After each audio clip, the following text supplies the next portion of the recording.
ابھی تک یہ نفس ہمارے ہاتھ میں نہیں آیا. امام فرماتے تم اتنی محبت نہیں کرتے جتنی ہم کرتے ہیں. افریقہ کا ایک قافلہ، پنجاب کی فیملی، جب یہ صدام ملعون گیا تو امام کی زیارت کے لیے گئے. فرماتے ہیں چیکنگ پوسٹس بہت زیادہ تھی، قافلے کو بار بار روکا جاتا تھا، ان کی گاڑی کو چیکنگ ہوتی تھی. اس خاتون کا ایک 7 سال کا بیٹا تھا. پولیس والوں نے کہا آپ چیکنگ کروائیں، آپ کا بیٹا گاڑی میں سو رہا ہے، سوتا رہے. بیٹا سوتا رہا. یہ خاتون چیکنگ کروا کے واپس آئی، بیٹا سو رہا تھا. جا کر ان کی گاڑی نجف پہنچی. کہتی جب بیٹے کو اٹھانا چاہا تو بیٹا اٹھ نہیں رہا تھا. فوری ہاسپٹل لے گئے، ہارٹ بیٹ چیک کی، یہ بچہ مر چکا. اس کی ماں بہت روئی، ایک ہی بیٹا.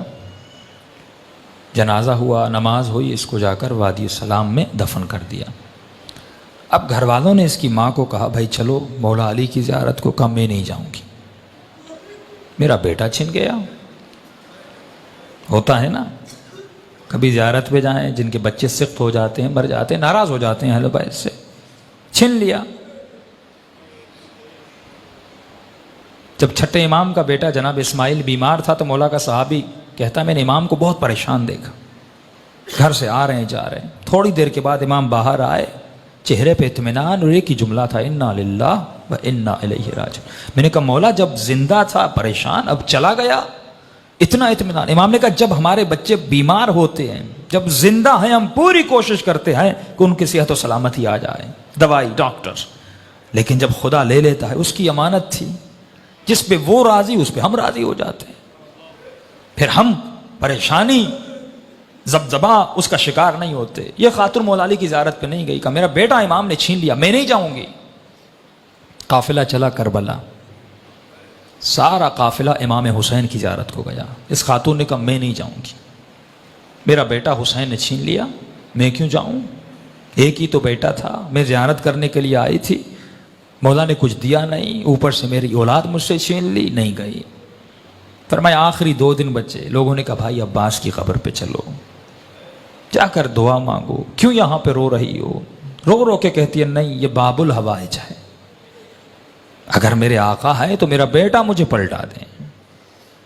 ایک ہی بیٹا تھا عباس نے، وہ میرا بیٹا چھن گیا. اگر ہیں باب الحوائج مجھے میرا بیٹا واپس کرے. نہیں گئی. کہ آخری دن کچھ ہی گھنٹے بچے. ماں نے کہا بیٹی تھوڑی دیر کے لیے چلو، بے ادبی ہے، بے احترامی ہے، کربلا آئی ہو زیارت کے لیے، ایک بیٹا چھینا دوسرا دے دیں گے، انہی کی امانت تھی، انہوں نے لے لیا واپس. بیٹی کو زبردستی لے گئے. یہ کہتی ہے جیسے میں عباس کی قبر کے کنارے پہ گئی، رو رہی تھی، مولا کی قبر کو دیکھ رہی تھی، اور دل ہی دل میں یا باب الحوائج یا باب الحوائج. کہتی ایک مرتبہ میں نے دیکھا ایک 7 سال کا بچہ اماں اماں کر کے دوڑتا ہوا آ رہا. کہتی میں پریشان ہو گئی، کہیں شدت غم کی وجہ سے کہ یہ کیفیت تو طاری نہیں ہو کہ اپنے بیٹے کو دیکھ رہی ہو. کہا نہیں، آ کے مجھے لپٹا. پھر میرے ساتھ جو خواتین تھی انہوں نے دیکھا، ہاتھوں کو چیک کیا، بالکل بیٹا سالم تھا، سب پریشان. بچہ رو رہا تھا. بچے سے پوچھنے کہ بھائی کہاں تھے، کہاں سے آ رہے ہو؟ کہا میں گاڑی میں سو رہا تھا، جب آنکھ کھلی تو میں نے خود کو لوگوں کی بھیڑ میں پایا. میں رو رو کے اماں اماں کر کے رو رہا تھا. چھوٹا سا بچہ، 7 سال کا معصوم بچہ.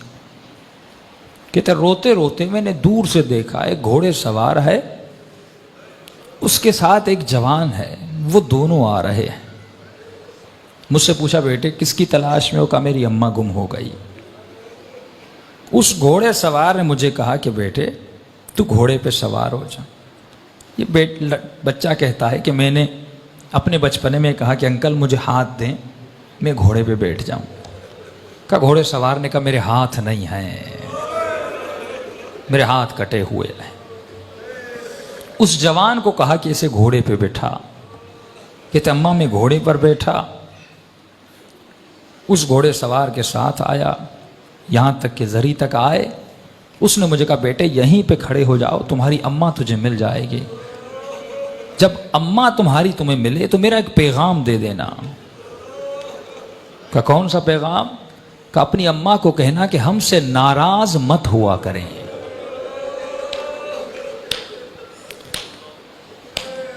ہم تھوڑی تھوڑی باتوں کے لیے دنیا کی وجہ سے جب اہل بیت کا دل دکھاتے ہیں.